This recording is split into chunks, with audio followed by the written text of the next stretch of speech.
සුබ සන්ධ්‍යාවක් අපි මාධ්‍යවේදී සහෝදරුන් සිළු දෙනා සහෝදරත්වයෙන් පිළිගන්නවා. අද මාධ්‍ය සාකච්ඡාවක් ඇඳෙව්වේ ඊයේ දිනේ ජනාධිපති රනිල් වික්‍රමසිංහ සහ අග්‍රාමාත්‍ය ඉන්දියානු අග්‍රාමාත්‍ය නරේන්ද්‍ර මෝදි අතර අත්සන් කරපු ලංකාවේ අනාගතයට ලංකාවේ ඉතිහාසයට තාම බරපතල බලපෑමක් සිද්ධ කරන ගිවිසුම් ගණනාවක් සම්බන්ධයෙන් වෙනත් ආකාරයකින් කියනවා නම් ලංකාව විජිතකරණයට තවත් ලංකාව නිදහස් රාජ්‍යයක් ලෙස පවතින ලංකාව ඉන්දියානු විජිතයක් බවට පත් කිරීම සඳහා අත්සන් කරපු ගිවිසුම් සම්බන්ධයෙන් විරෝධය පළ කරන සහ සම්බන්ධයෙන් හෙළිදරව් කිරීම කරන තමයි අද අපි මාධ්‍ය සාකච්ඡාවක් ඇඳෙව්වේ. දැන් ඊයේ දවසේ අත්සන් කරපු ගිවිසුම් අතර මාධ්‍යට ප්‍රකාශ කරපු ආකාරයට ගිවිසුම් ගණනාවක් තියෙනවා. ප්‍රධාන වශයෙන් මේකේ මූලික කාරණේ තමයි ත්‍රිකුණාමලයේ ඉලක්ක කරගත්ත ආර්ථික කලාපයක් ආරම්භ කිරීම. දෙවෙනි කාරණය තමයි ලංකාවේ බලශක්ති ක්ෂේත්‍රයේ සියලුම පැතිවල අධිකාරීත්වය ආධිපත්‍යය ඉන්දියාව අතට ගැනීම සහ ඊට අමතරව ඒකත් එක්ක සම්බන්ධ තවත් ව්‍යාපෘති ගණනාවක් මේගොල්ලෝ යෝජනා කරලා තිනවා. දැන් මේකේ ව්‍යාපෘති විදිහට ගත්තොත් එහෙම මේ ව්‍යාපෘතිය හඳුන්වන්නේ මේ ගිවිසුම හඳුන්වන්නේ මේගොල්ලෝ මේ ගොඩනගන මධ්‍යස්ථානයේ ජාතික හා කලාපීය කාර්මික හා බලශක්ති සහ ආර්ථික ක්‍රියාකාරකම් මධ්‍යස්ථානය. මෙන්න මේ නමින් තමයි ත්‍රිකුණාමලයේ මේ ආර්ථික කලාපය ආරම්භ කරන්න හදන්නේ. එතකොට මේ ආර්ථික කලාපය ඉලක්ක කරගෙන සහ ලංකාවේ වෙළඳපොළ ඉලක්ක කරගෙන බහු නිෂ්පාදන පෙට්‍රෝලියම් නලයක් සම්බන්ධ කිරීම ඉන්දියාව හරහා ලංකාවට, ඒ කියන්නේ ලංකාවට සියලුම පෙට්‍රෝලියම් නිෂ්පාදන රැගෙනීම සඳහා නලයක් ඉදි කිරීම, ඊට පස්සේ ලංකාවේ හයිඩ්‍රෝකාබන් ගවේෂණය කිරීම සහ ඒ නිෂ්පාදනය කිරීම, ඒ සම්බන්ධ කර්මාන්තය ආරම්භ කිරීම, ඊට පස්සේ ත්‍රිකුණාමලයේ සහ කොළඹ වරාය අතර භූමි ප්‍රදේශයේ සංවර්ධනය කිරීම. ඒ කියන්නේ ත්‍රිකුණාමලයේ ඉඳලා කොළඹ දක්වා තියෙන භූමිය සංවර්ධනය කිරීම නාමයෙන් යම්කිසි ව්‍යාපෘති ගණනාවකට අවතීර්ණ වීම. ඊළඟට භූමියෙන් ලංකාවයි ඉන්දියාවයි සම්බන්ධ කිරීම. මේක දැනට තොරතුරු වාර්තා වෙන ආකාරයට මන්නාරම හරහා තමයි මේ පාලම හදන සාම්ප්‍රදායිකව අපි සලකන ආදම්ගේ පාලම කියලා හඳුන්වන ප්‍රදේශය හරහා තමයි මේ යෝජනා තියෙන්නේ. මොකද එතන තමයි ලංකාවේ ඉන්දියාව සම්බන්ධන පටුම ස්ථානය. ඒ හරහා තමයි දැනට තොරතුරු වාර්තා වෙන ආකාරයට මේ භූමි සම්බන්ධය හදන්නේ.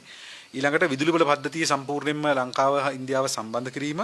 ඊට පස්සේ ඉන්දීය ජාතික ගෙවීම් සංස්ථාව විසින් හඳුන්වා දීපු UPI කියන බැංකු ගිණුම් අතර මුදල් හුවමාරු කිරීමේ ජංගම දුරකථන ඇප් එකක් කරා නැත්නම් මෘදුකාංගයක් කරා විවිධ බැංකු අතර මුදල් හුවමාරු කිරීම සඳහා ජාත්‍යන්තර වශයෙන් මුදල් හුවමාරු කිරීම සඳහාත් අවසර හිමින දැනට රටවල් ගණනාවක කිහිපයක ක්‍රියාත්මක වෙන Unified Payment Interface කියන මේ ක්‍රමවේදය තමයි මේ UPI කියලා මොන හඳුන්වන්නේ. ඒක තමයි මේ හඳුන්වා දෙන්න උත්සාහ කරන්නේ.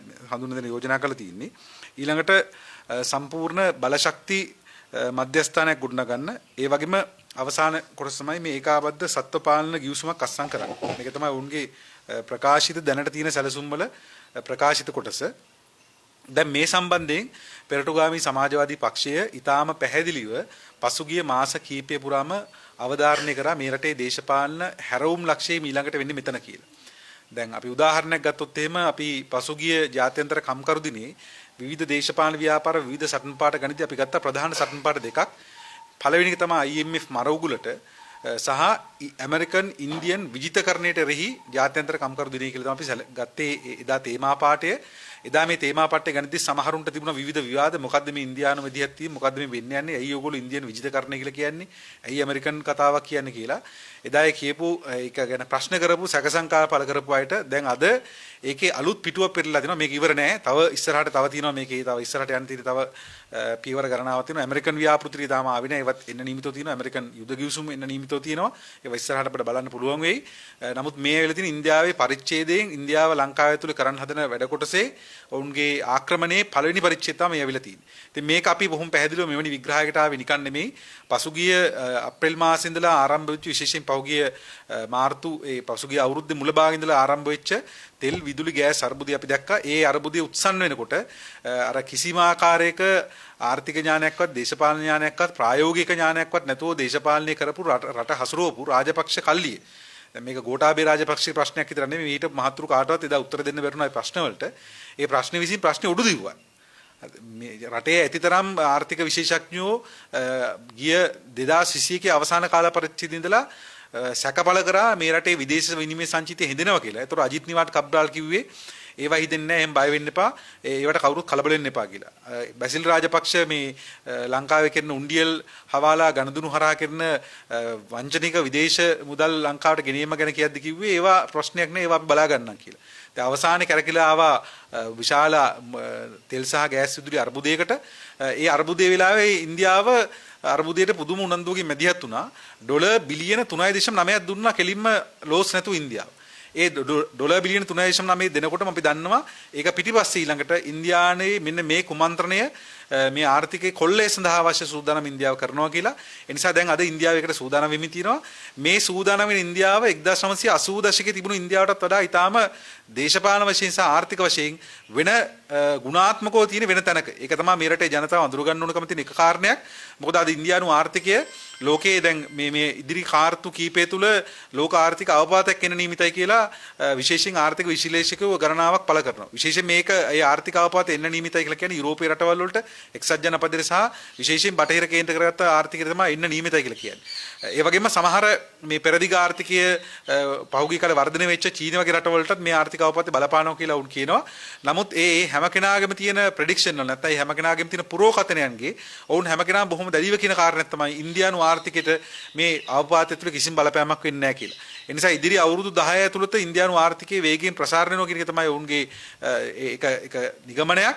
එතකොට මේ ආර්ථිකයේ ප්‍රසාරණය වුවන් පස්සේ කවුරුත් හිතන්න එපා මේ ඉන්දියාවේ ජනතාවගේ ආර්ථිකය නෙමෙයි මේ ප්‍රසාරණය වෙන්නේ. ඉන්දියාවේ අදානිලා අම්බානිලා වගේ ලෝකේ දැන් ඉන්න අංක එකේ ධනවතුන්ගේ ආර්ථිකය ප්‍රසාරණය වෙන්නේ. ඒ නිසා ඒ ආර්ථික ප්‍රසාරණයට, ඒ ප්‍රාග්ධන ප්‍රසාරණයට, ඒ ප්‍රාග්ධනයට අලුතෙන් බිම් හොයාගෙන යන්න නැත්නම් අලුතෙන් විවිධ රටවල් වලට කඩාවදින්න අලුත් සූරාකෑම සඳහා අලුත් බිම් නිර්මාණය කරගන්න අවශ්‍යයි. ඒ බිම් නිර්මාණය කරගැනීමේ අවස්ථාවය ඇතුළේ තමයි ලංකාව දැන් ස්ථානගත වෙන්න හදන්නේ. දැන් අපි දැක්ක මේ අද කොහෙද අලිසබ්රි අමාත්‍යවරයා මේ හැම එකටම මොන හරි දෙයක් කියලා ඒ ආණ්ඩුවට ප්‍රශස්ති ගායනා කරන තැනට පත්වලා ඉන්න අලිසබ්රි ඔහු කියනවා මේ අපි කොහොමත් මෙහෙම එකක් හදාගෙන හිටියා සිංගප්පූරුවට තමයි මේක කලින් දෙන්න හිටියේ මේ ඉන්දියාවේ යනකොට හම්බුණා ඉන්දියන් අගමැතිවරයා. ඒ නිසා ඉන්දියන් අගමැතිවරට දුන්නාම එයා මගදී හම්බෙලා හා කිව්වා කියලා. මේක ඒ වගේ හම්බයක් නෙමෙයි බොරු කියන්න එපා. ඒ කියන්නේ මෙතන වෙලා තියෙන අර දැන් ඉන්දියාව අත අඹරලා මේ අස්සම් කරගන්නවා මේක. එතකොට අලිසබ්රි කියනවා නෑ ඉන්දියාව අත අඹරුනේ අපිම තමයි අත අඹරගෙන ඉන්දියාව ගාවට ගියේ කියලා. ඒක තමයි අලිසබ්රිගේ ප්‍රකාශය තියෙන්නේ. එහෙම දෙයක් නෙමෙයි ඉතින් පැහැදිලිව තියෙන්නේ මේ ඩොලර් බිලියන 3.9ක් කරා දීලා ගත්ත ඒ ග්‍රිප් එක ඒ ආර්ථිකයේ සහ දේශපාලන හැසිරීමේ බලය තමයි දැන් මේගොල්ලෝ යොදවන්න හදන්නේ මේ ව්‍යාපෘති සඳහා. ඒතර මේ ව්‍යාපෘතිවල තියෙන අවදානම් මොකද්ද? ඒක තමයි මම හිතන්නේ අපි අවධානය කරන කාරණේ. දැන් මේක කියද්දී මෙන්න මේ කරුණ අපි අවධාරණය කරන්න ඕනේ. දැන් දේශපාලනේ තියෙනවා අර ඒ කියන්නේ යම් කිසි දිග ප්‍රක්ෂේපිත විශ්ලේෂණ කියලා අපි සාමාන්‍යයෙන් හඳුන්වන දෙයක් තියෙනවා. ඒ කියන්නේ ප්‍රක්ෂේපිත විශ්ලේෂණයක් කියලා කියන්නේ ඒ කියන්නේ අපි අර ප්‍රොජෙක්ෂන් ඇනලයිසිස් එකක්. ඒ කියන්නේ අපි යමක් මේ වෙන මොහොතේ වෙන දේ නෙමෙයි ඒ දේ තව තැනකට ගියහම පස්සේ නැත්නම් තව අවුරුදු කීපයකින් පස්සේ ඒ දේ ඇති වෙන ප්‍රතිඵලය මොකද්ද? නැත්නම් ඒ දේ තව තැනකට ගිහිල්ලා ඒ ප්‍රක්ෂේපණ එක තැනකට පතිත වෙලා ඊළඟට තව තැන් කීපයකට පතිත වෙනවද? ඒවෙන් ඇති වෙන ප්‍රතිඵලය මොකද්ද කියලා තමයි අපි සාමාන්‍ය විශ්ලේෂණයක් කියලා කියන්නේ. එතකොට මේ අපේ ඉදිරිපත් කිරීම එවැනි විශ්ලේෂණයක් මත පදනම් වෙලා තියෙනවා. ඒ කියන්නේ දවසේ පින්තූරේ ගත්තොත් එimhe හරි ලස්සනයි. මෝඩි ඉන්නවා මේ පැත්ත ඉනාවිලා, රනිල් ඉන්නවා මේ පැත්ත ඉනාවිලා දෙන්න ලස්සනට අතරක් දීලා මේක අස්සම් කරනවා. ඊට පස්සේ ප්‍රකාශනිකුත් වෙනවා ආර්ථිකය හදනවා කියලා කියනවා. ඉන්දියාවේ හැමදාම මිත්‍රයා කියලා කියනවා. අපි කොහොමද මෙයාව බලා ගන්නවා කියලා කියනවා. මේ ළමයාට අසනීප වුණාම පස්සේ අපි තමයි බෙහෙත් දෙන්න කියලා කියනවා. ඒ වගේ ඒවා කියනවා මෝඩි. හැබැයි ඒවා කිව්වට ඒක ඒ දවසේ පින්තූර නෙමෙයි අපි බලන්න ඕනේ මේ ආර්ථික ක්‍රියාමාර්ග මේ දේශපාලන ක්‍රියාමාර්ග මේක කොහෙටද ප්‍රක්ෂේපණය වෙන්නේ මේකෙන් කොහෙටද ඊළඟට මේක ගිහිල්ලා වැටෙන්නේ සහ එතනින් පස්සේ තව කී තැනකට මේක පොලාපයින්නවද ඒක ඇති වෙන ප්‍රතිභාගය මොකද්ද කියන එක අපි සලකන්නේ දේශපාලනයේදී ඒ නිසා මෙන්න මේ කරුණවත පදනම් වෙච්ච විග්‍රහයක් තමයි අපි ඉදිරිපත් කරන්නේ ඒ අවදානම තමයි අපි මේ අවස්ථාවේ මතු කරන්නේ පළවෙනි කාරණය තමයි මේ පෙට්‍රෝලියම් නලය දැන් මෙවැනි පෙට්‍රෝලියම් නලයක් එලීමේ අවශ්‍යතාවය මොකක්ද දැන් එකක් තමයි රුසියාවට ඇතිවෙච්ච ආර්ථික සම්බාධකත් එක්ක ඉන්දියාව විශාල වශයෙන් රුසියාවේ තෙල් මිලදී ගත්තා. ඒ නිසා ඉන්දියාව ලංකාව ඇතුළු බොහෝ රටවල් වලට තෙල් අපනයනයේදී විශාල ආදායමක් ඉපුවා. සාමාන්‍යයෙන් දැනට සලකන ඉන්දියාවේ තෙල් අපනයනයෙන් ආදායම උපයන රටවල් අතර ඉදිරියෙන් ඉන්නවා කියලා. ඉතින් ඒ නිසා ඉන්දියාව එහෙම විශේෂ තෙල් හැකියාවක් නැතුව මේ රුසියාවේ ඇතිවෙච්ච අර්බුදේ පාවිච්චි කරා ඔවුන්ගේ තෙල් වෙළඳාම සඳහා. එතකොට ලංකාවෙත් මේ IOC එක විශාල ලාභයක් අත්පත් කරගත්ත මේක හරහා ඉතින් ඒක අපිට පැහැදිලි. දැන් ඒ తాවකාලික සාධක තියෙන අතරතුර මේගොල්ලෝ උත්සාහ කරනවා ලංකාවේ තෙල් වෙළඳ පොළට තවත් අඩියක් තියන්න නලයක් දාලා. ඉතින් කාට හරි හිතෙන්න පුළුවන් නල වලින් ගේන එක හොඳයිනේ නැව් වලින් ගේනවට වඩා වීදමත් අඩු වෙනවනේ කියලා. ඉතින් වීදම අඩු වෙනවා කියලා ලංකාවේ වෙළඳපොළේදී ඒගොල්ලෝ අඩුවෙන් දෙන්නේ අපි දැන් මේ ලංකාවට ලාභයට දෙන්න ඕනේ. අපේ මේ යාළුවෝ නැරෙමි කියලා එහෙම වෙන්නේ නැහැ. අනිවාර්යෙන් ඔවුන් විශාල ලාභයක් මේකෙන් අත්පත් කරගන්නවා. මේක ප්‍රධාන කාරණේ ඒක නෙමෙයි. දැන් ඉන්දියාවට ලංකාවේ වෙළඳපොළ සැලකුවොත් එහෙම සමහරට ඉන්දියාවේ ප්‍රාන්තික ඉන්න ජනගහනටත් වඩා අඩුයි ලංකාවේ ජනගහනය. ඉන්දියාවේ ප්‍රාන්තවලත් මීට වඩා ජනගහනයක් ඉන්නවා. සමහර වෙලාවට ඉන්දියාවේ ප්‍රධාන නගර ගත්තොත් මේ නගරවල ඉන්නවා ලංකාවේ ඉන්න ජනගහනට වඩා වැඩි ජනගහනයක්. ඒතර මේ ඇත්තටම ඉන්දියාවේ ටවුන් එකේ බිස්නස් එකකට තමයි මේ මැදිහත් වෙන්න හදන්නේ. ඒකේ සමහරට කොටසකට තමයි මේ තෙල් නලයක් දාලා මැදිහත් වෙන්නේ. තෙල් නලයට විශාල වේදමක් යනවා. ඒතර ඉන්දියාවයි මෙහෙම දෙයක් කරන්නේ. ඒතර තමන්ගේ නගරේ තමන්ගේ ඉන්දියාව කියන රටේ තියෙන වෙළඳපොලේ නගරයක තරම් බිස්නස් එකකට වෙළඳාමකට විශාල වීදමක් කරලා ඩොලර් බිලියන ගණනක් වියදම් කරලා නලයක් දාලා මොකද්ද මේ කරන්න හදන ඉන්දියාව? එකක් තමයි පළවෙනි කාරණේ බලශක්තිය කියන එක ලෝකේ සලකන්නේ සාමාන්‍ය රටක දේශපාලන ස්වාධිපත්‍ය තීරණය වෙන ප්‍රධාන සාධකයක් විදිහට. බලශක්ති ස්වාධිපත්‍ය. ඒතර මේ බලශක්ති ස්වාධිපත්‍ය අහිමි වීම අහිමි කර ගැනීම ලෝකේ පුරාම විවිධ අවස්ථාවල රටවල ප්‍රශ්න බවට පත් වෙලා තියෙනවා. දැන් අපි දන්නවා මේ ඉන්දියාව මේ විදිහටම තෙල් සැපයුම නිසා බංග්ලාදේශ සහ විශේෂයෙන් නේපාලේ විශාල අධිකාරීත්වයක් ගොඩනගාගත්ත දේශපාලන හසුරුවන්න. දැන් නේපාලේ කොමියුනිස්ට් පක්ෂ ජයග්‍රහණය කළත් අන්තිමට නේපාලට බැරුණා ඉන්දියාවේ ග්‍රහණයෙන් ගැලවෙන්නේ. ඒ නිසා ඉන්දියාව සාමාන්‍ය නේපාල දේශපාලනය සලකන්නේ ඉන්දියානු හිතවාදීව හැසිරෙන දේශපාලනයක්. නැත්නම් ඉන්දියාවේ රූකඩ දේශපාලනයක් විදිහට තමයි නේපාල දේශපාලනය සලකන්නේ. ඒතර බංග්ලාදේශයේ මීට අවුරුදු ගානකට කලින් මේ ඉන්දියාවේ තෙල් මත විශාල වශයෙන් පදනම් වෙලා ඉඳලා පසු කාලෙම ටික ඔවුන් එකෙන් එළියට ආවා. එතකොට ලෝකේ මේ ඉන්දියාවෙම තෙල් ගත්ත රටවල එහෙම අත්දැකීමක් තියෙනවා. එතකොට එහෙම තියෙද්දි තමයි ලංකාව සූදානම් වෙන්නේ මේ තෙල් නලයක් කරා ලංකාවේ තෙල් වෙළඳාම සම්පූර්ණ ඉන්දියාවත් එක්ක සම්බන්ධ කරන්න.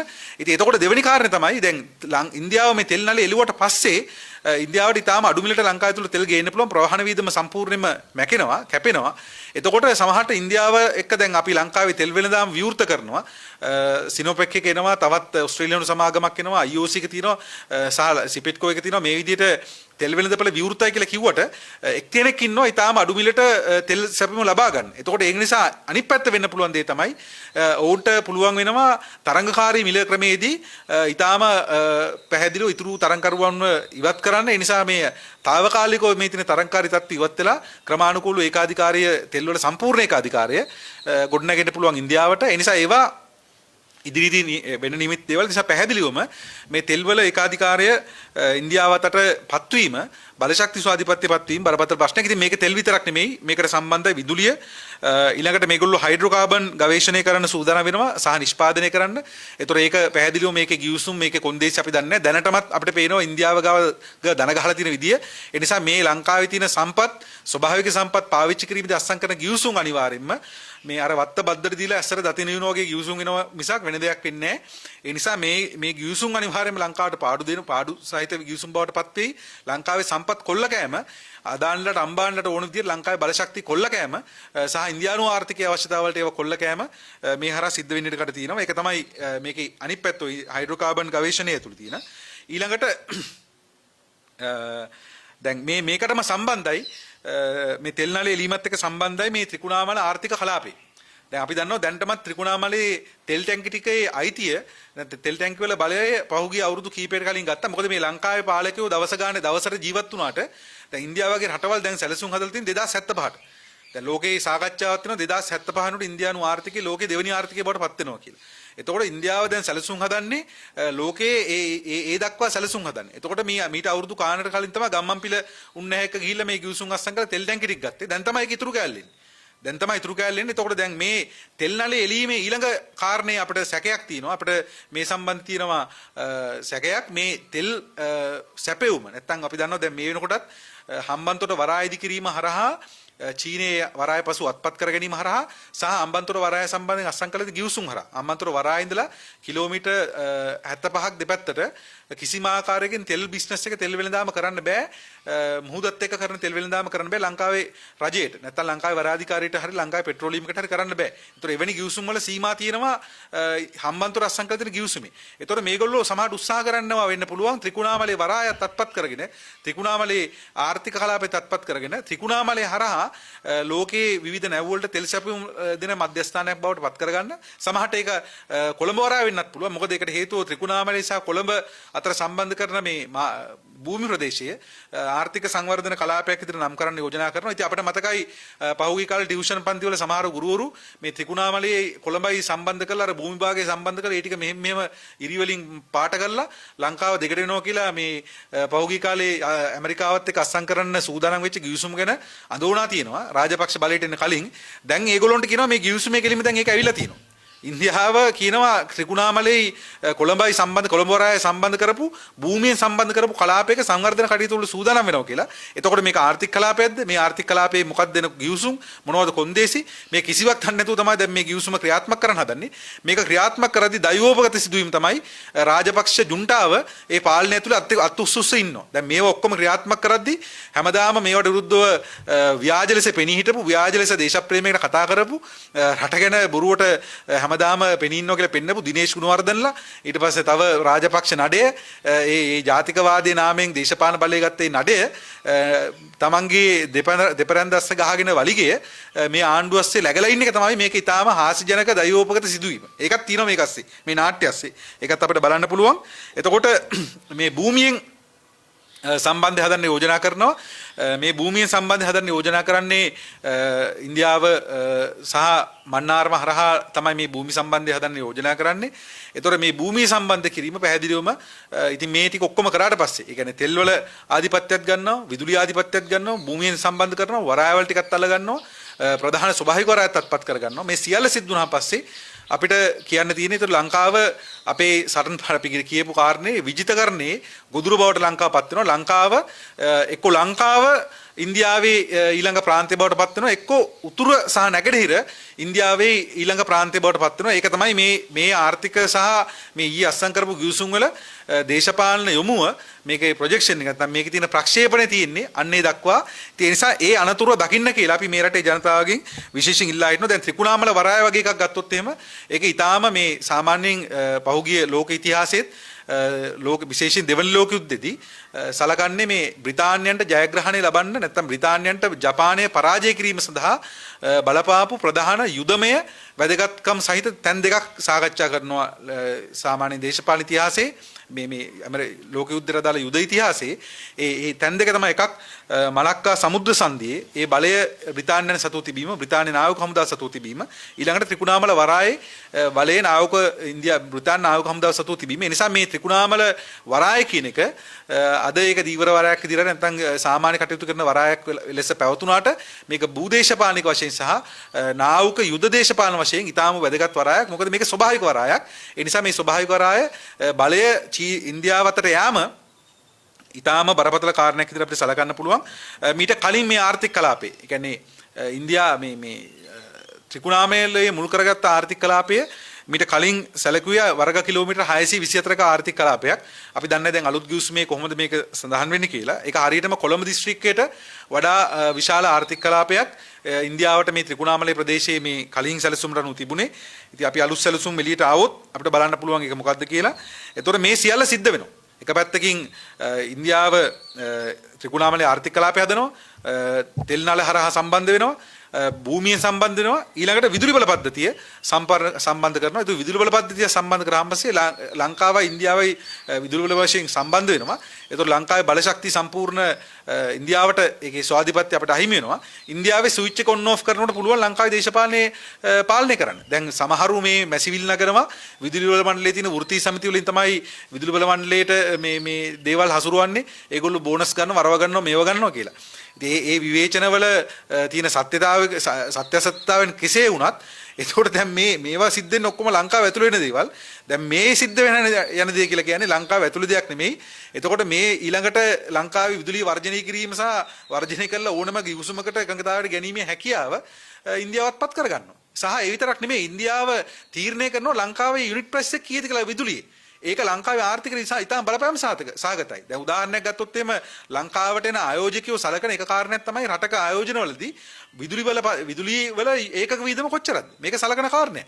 ඒතර අපේ ඒකක වීදම තීරණය කරන්නේ ඉන්දියාවේ වෙළඳපොළ විසින්. ඒතර ඉන්දියාවේ වෙළඳපොළ විසින් අපේ ඒකක වීදම තීරණය කරනකොට අනිවාර්යයෙන්ම ඉන්දියාවට උනම් පුළුවන් අපේ ඒකක වීදම ඉහළට ගෙනල්ලා වැඩි කරලා ඒක හරහා ඉන්දියානු ආර්ථිකයට ඒ සියලුම ආයෝජන ගලා යන විදිහට සකස් කරන්න. එතකොට මේ සියල්ල සැලකුවාන් පස්සේ ඉන්දියානු ආර්ථිකයට මේ ලැබෙන වාසිය නැත්නම් වුන් මේ අර්බුදය හරහා පාවිච්චි කළ ගන්න වාසිය ඒක විදුලි බලය හරහාත් ලබා ගන්නවා. ඊළඟට සාම්පූර් බල ශක්ති මධ්‍යස්ථානයක් යෝජනා කරනවා. ඒතර සාම්පූර් බලාගාරයකුත් මේ පහුගිය කාලෙ තුන්ව සාකච්ඡාවේ ඒවත් ඉස්සරහට එනවා. ඊළඟට මේකේ ප්‍රධාන කාරණයක් තමයි මේ UPI සිස්ටම් එක.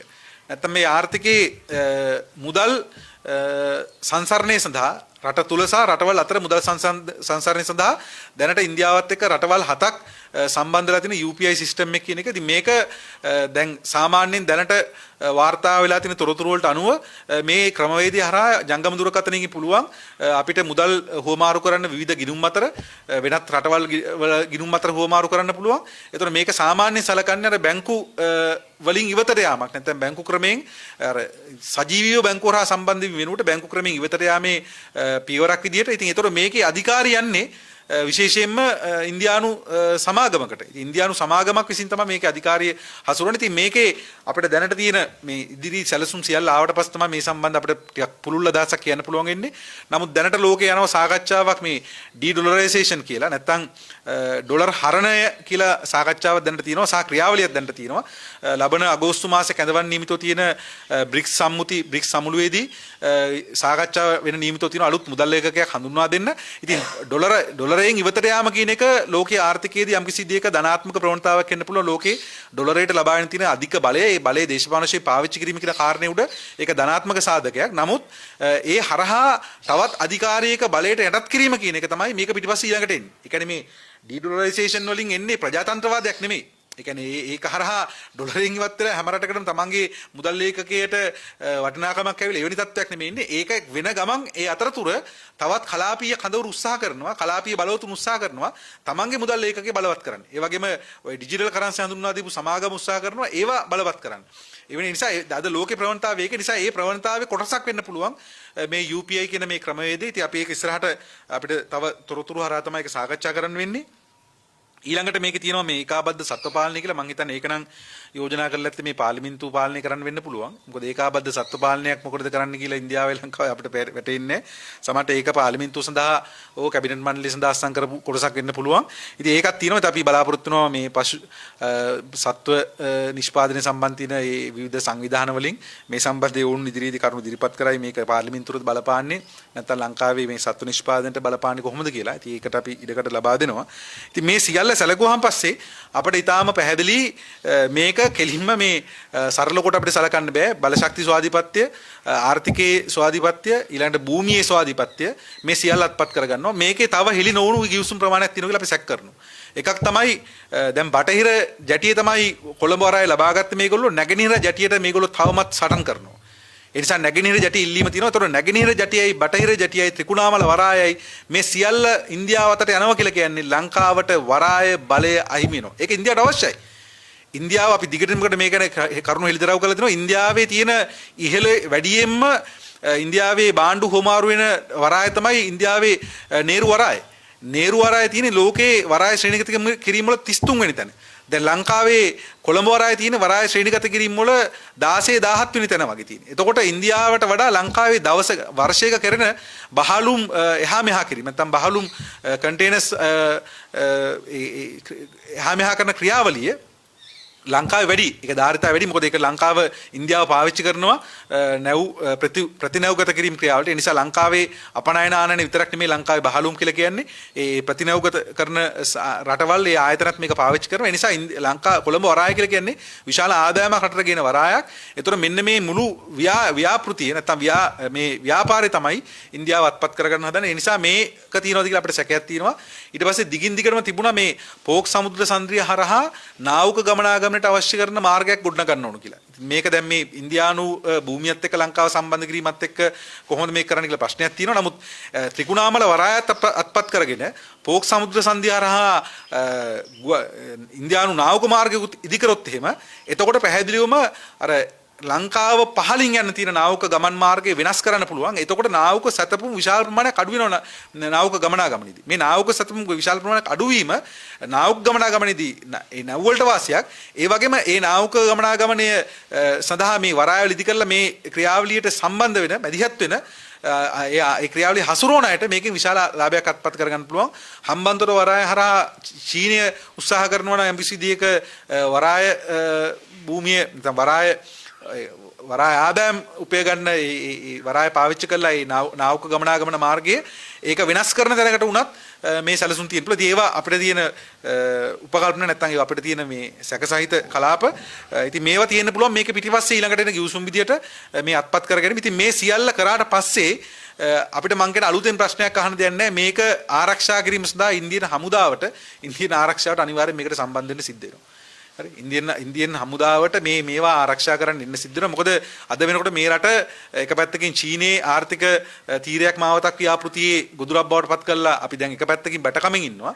දැන් මේ යන්නේ ඊළඟ වටේ ඉන්දියාව ලෝක බලවතෙක් වීමේ ගොදුරක් බවට තමයි දැන් මේ උතුරු ප්‍රදේශය සහ ත්‍රිකුණාමලය සහ නැගෙනහිර මේ පළාත් දෙක පත් කරන්න හදන්නේ. ඉතින් ඒ නිසා නැවත වතාවක් අවධාරණය කරන්නේ මේ අස්සම් කරපු ගිවිසුම මේක ඓතිහාසික පාවාදීමක්. මේක ඓතිහාසික ද්‍රෝහිකමක් මේ රටේ ජනතාවට දීව කරපු.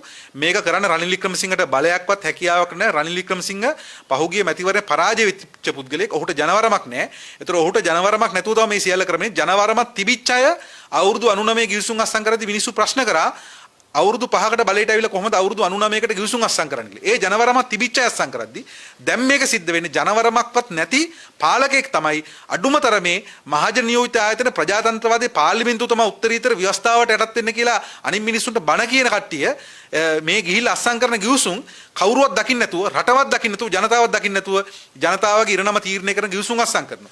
මේක කරන්න මේ රනිල් වික්‍රමසිංහ කියන පුජ්‍යලට අයිතියක් නැහැ. නිසා ඔහු පැහැදිලිවම මේ රට ආර්ථිකය ගොඩනංගන පුජ්‍යලයි විදිහට මේ ඉතිහාසගත වෙන්නේ මේ ඓතිහාසික ද්‍රෝහිකමට සම්බන්ධ වෙච්ච මිනිහා විදිහට තමයි ලංකාවේ අනාගත පරම්පරාව කවදාද දවසක ඔහු දිහා දකින්නේ.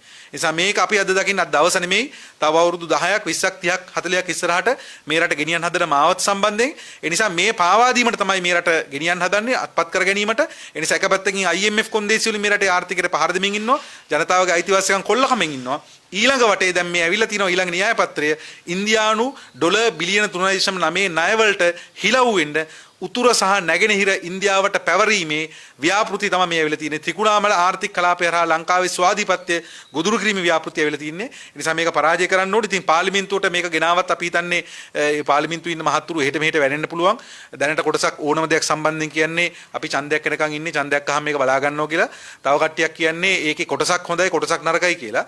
ඉතින් ඒ නිසා පාර්ලිමේන්තුවට ගෙනාවත් ඕවගේව තමයි අපිට අහන්න හම්බ වෙන්නේ. ඉතින් අපි හිතනවා මේ රටේ මහ ජනතාවට මේ ගිවිසුම් සම්බන්ධයෙන් ඇස් දල්වල බලන්න මේ පාවාදීම දිහා ඇස් දල්වල බලන්න මේකට එරෙහිව පෙළ ගැහෙන්න කියලා අපි ජනතාව ඉල්ලා හිටනවා. අපි ආරම්භ කරනවා පැහැදිලිවම අපි ඉන්දියාවටත් කියනවා අපි මේ බලහත්කාරී ගිවිසුම් අස්සම් කරන සියලු දෙනාට කියනවා මේකට එරෙහිව මේ රටේ ජනතාව ඉඩ දියන්නේ නැහැ. මේ රටේ ජනතාව මේ රට පුංචි රටක් වුණාට මේකට එරෙහිව ආපු ආක්‍රමණය සියල්ලට එරෙහිව සටන් කරපු ඒකට මැදිහත් වෙච්ච ඉතිහාසය මේ රටේ ජනතාවට තියෙනවා.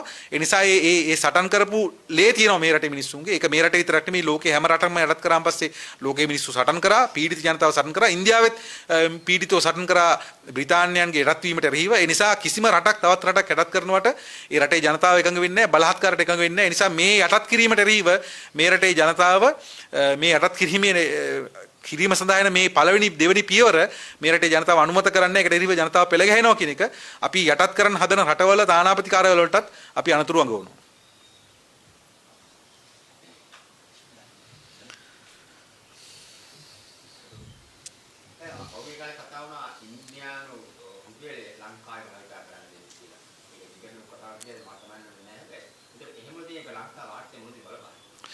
දැනට වාර්තා වෙච්ච විදිහට ඉන්දියානු රුපියල ලංකාව තුල අභ්‍යන්තර මුදලක් විදිහට පාවිච්චි කරන්න නෙමෙයි සාකච්ඡාව තිබුණේ. ඉන්දියාව සහ ලංකාව අතර විදේශීය ගනුදෙනු සඳහා ඉන්දියන් රුපියල යොදා ගැනීම. සාමාන්‍යයෙන් අපි රටක් විදිහට විදේශීය ගනුදෙනු වලට පාවිච්චි කරන ඩොලර්. දැන් අර මම කලින් සඳහන් කරපු ඩීඩොලරයිසේෂන්. ඒ කියන්නේ ඩොලර් හරණය කියන ලෝකයේ වෙලා තියෙන ප්‍රවණතාවයේ කොටසක් විදිහට තමයි මේක සැලකෙන්නේ. ඉතින් ඩොලර් වලින් ඉවත් වීම ලංකාවටත් ලෝකේ ඕනම රටකටත් අපි හිතනවා ඒක ඩොලර් ගණදුණු ඉවත් වීම සාධනීය කාරණයක් වෙනවා ආර්ථිකයකට. නමුත් ඒක එහෙම වෙද්දී ඒකත් එක්ක සම්බන්ධව තව විශාල ක්‍රියාදාමයක් සිද්ධ වෙනවා. දැන් අපි ඩොලර් හරණය කියන තනි ක්‍රියාමාර්ගය ගත්තොත් මේකේ සමහරට ලංකාවට ආර්ථික වශයෙන් වාසියක් වෙන්න පුළුවන්. හැබැයි ඒකත් එක්ක සම්බන්ධ වෙලා අපේ වරායවල ටිකක් නැති වෙනවා නම් අපේ බලශක්ති ස්වාධීනපත්‍යක් නැති වෙනවා නම් අපේ තෙල් සැපයීමේ සම්පූර්ණ ඒකාධිකාරී රටකට යනවා නම් වෙනම ආර්ථික කලාපයක් රටක් ඇතුලේ හැදෙනවා නම් තවත් රටක අන්නේ සියල්ල එකතු කරාන් පස්සේ එතකොට ඒකට එන්නේ වෙන විග්‍රහයක්. එතකොට ඒක සම්බන්ධ කරන්න වෙන්නේ අපිට මේ සමස්ත ක්‍රියාවලියේ පුරුකක් විදියට. එතකොට ඒක ලංකාවට අවාසිදායකයි.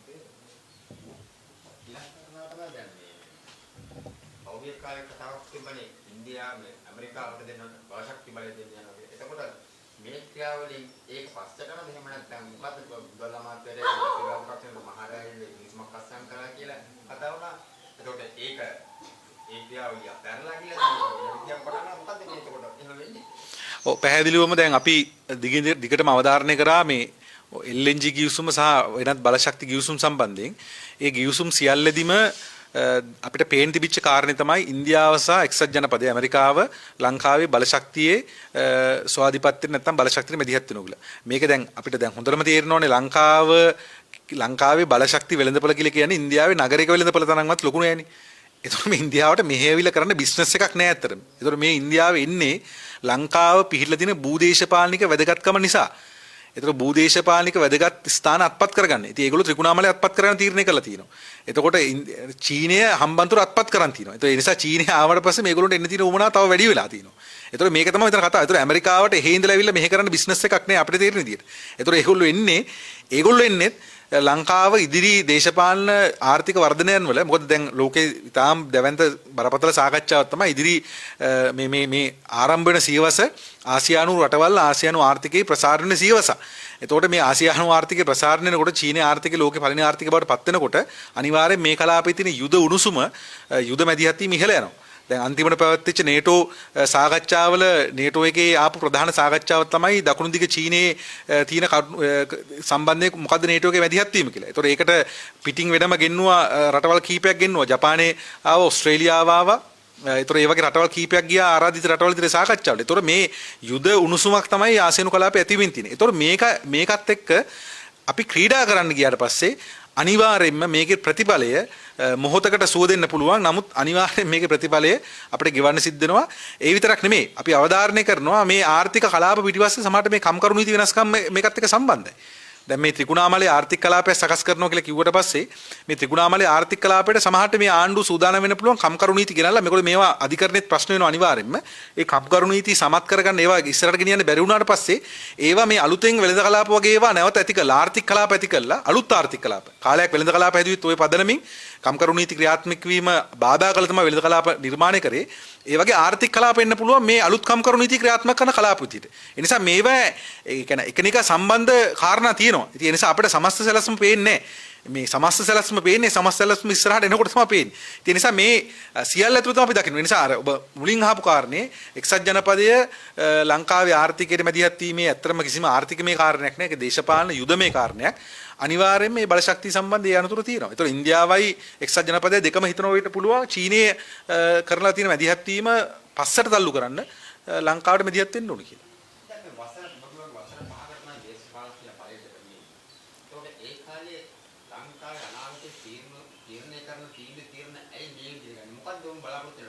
ඒක තමයි නියෝජිත ප්‍රජාතන්ත්‍රවාදයේ තියෙන ප්‍රශ්නේ. මේ අපි ප්‍රජාතන්ත්‍රවාදී කියලා පාවිච්චි කරන ආකෘතිය තියෙන ප්‍රශ්නේ තමයි ඒක. ඒ කියන්නේ අපි නියෝජිතයව පත් කරන්නේ අවුරුදු 5කට. ඒ 5 අතර අපිට මේ නියෝජිතය එක්ක සම්බන්ධ වෙන්න විරෝධය පළ කරන්න ඒ ආයතන වලට ගැටෙන ක්‍රමයක් නැහැ. අපි ඒ නිසා තමයි කියන්නේ ජනසහභාගී ප්‍රජාතන්ත්‍රවාදයක් රටට අවශ්‍යයි කියලා. ඒතර ජනසහභාගී ප්‍රජාතන්ත්‍රවාදයේදී අපි අවධාරණය කරන්නේ ජනතාව රාජ්‍ය පාලනයට මැදිහත් වෙන්න ඕනේ. ඒතකොට මම මේ හැමෝටම කලබල දැන් ගොඩක් අය කලබලයිනේ උද්ඝෝෂණ ඒ වගේ තියෙන කලබල. ඉතින් කලබල වෙන්න දෙයක් නැහැ එතකොට. ඒතර උද්ඝෝෂණ කියලා જાතියක් අවශ්‍ය නැහැ. මිනිස්සු ඒ මහජන කවුන්සිල් වලට, ජන සභාව වලට, ජනාරගල සභාව වලට මොනවහට එකතු වෙලා මිනිස්සු තමන්ගේ මතය කියනවා මේව කරන්න එපා මේව කරන්න කියලා. එතකොට ආණ්ඩුවට බොහොම ලේසියෙන් දැනගන්න පුළුවන්. ඉතින් ඒවා මේගොල්ලෝ කරන්නේ නැහැ. ඒකට හේතුව මහජනතාවගේ ජන සභාව නෙමෙයි. මේ තියෙන පාලෙගෙන මේ වඳ බහැපු පාර්ලිමේන්තුවත් කැඳවන්නේ නැහැ. අදුතරේ වඳ බහැපු පාර්ලිමේන්තුව කිව්වේ නෑනේ මේ ගිවිසුම සම්බන්ධයෙන්. හරි ඇවිල්ලා කියන්නම් කියලා කියන්නේ. ඉතින් ඇවිල්ලා කියන දෙයක් නෙමෙයි මේක අස්සම් කළා.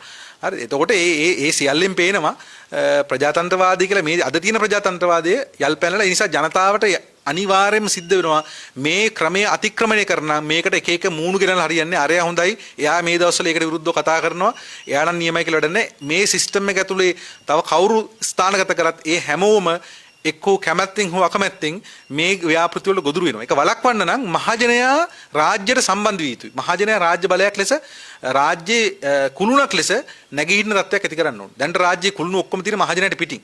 ඒ නිසා මහජනයා කියන කුළුණ රාජ්‍යයේ ඉස්සරහට ගේන්න ඕනේ.